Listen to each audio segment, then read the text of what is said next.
Hello everyone, আমি আজ moulded clay দিয়ে কিছু জিনিস বানিয়ে দেখাবো। তো প্রথমে আমি মোল্ডেড ক্লেটা বের করে নিই। এই দেখো একটা প্যাকেট, এই দেখো একটা প্যাকেট। তো এই যে আমি প্যাকেটটা খুলে নিচ্ছি। আর এটা কিন্তু খুবই আঠালো একটা জিনিস, আর এটা করতে ময়েশ্চারাইজার লাগবে। তো এই ময়েশ্চারাইজারটা আনিনি, তো আগে এনে নেব।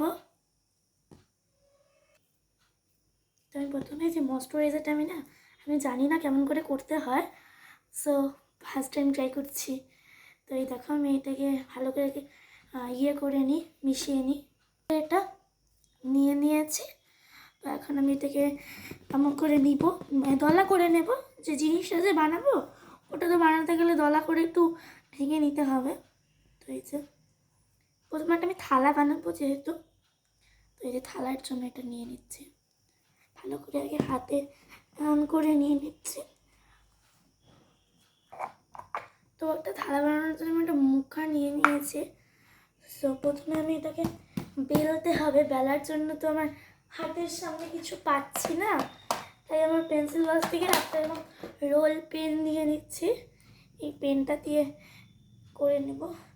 আমার যে ক্লের মধ্যে যে থাকে না বেলার জিনিসটা, ওটা এখন কোথায় আছে আমি খুঁজে পাবো না, সেহেতু ওর জন্য আমি এরকম করেই নিচ্ছি।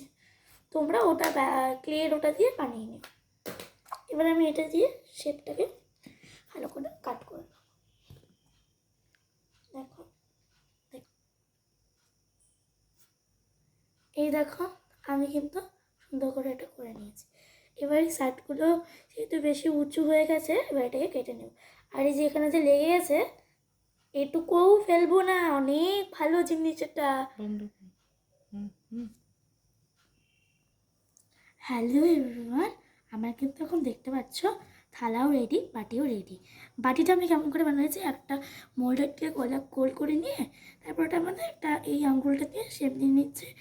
এটা কিন্তু একটু এটাও একটা বাটি হয়েছে, এটাও একটু বাটি হয়েছে, একটু থালা শেপে বাটি হয়েছে। আর এতটুকুকে ক্লে বেঁচে গেছে। কি বানাবো তোমরা কমেন্টে জানাবে। তো পরের ভিডিওতে রং করা দেখাবো। Bye bye.